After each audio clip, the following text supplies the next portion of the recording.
Hallo zusammen und herzlich willkommen zu einem weiteren Review. Das mal vom Lego Creator 3 in 1 Set 31377 Schildkröte mit Seerose. Das ist erschienen im 1. Januar 2026, ist für 7 Plus und hat 124 Teile.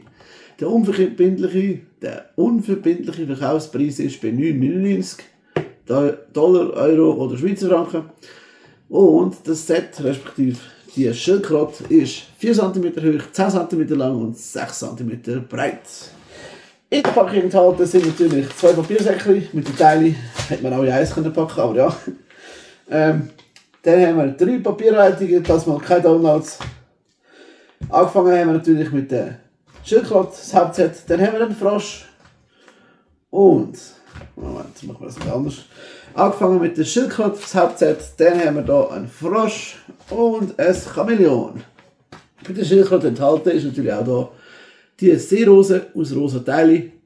Die hat übrigens 2 grüne neue Blätter dabei, die ich so schon nie gesehen habe, oder mir noch nicht aufgefallen sind. Das ist die Schildkröte. Sieht cool aus. Hat oben auch noch einen Noppen, dass man sieht, dass das Lego ist.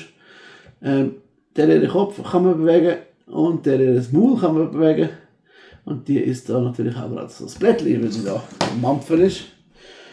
Genau, das wäre schon alles gewesen. Ich hoffe, euch hat das kurze Review gefallen. Wenn ja, bitte einen Daumen nach oben oder einen Kommentar.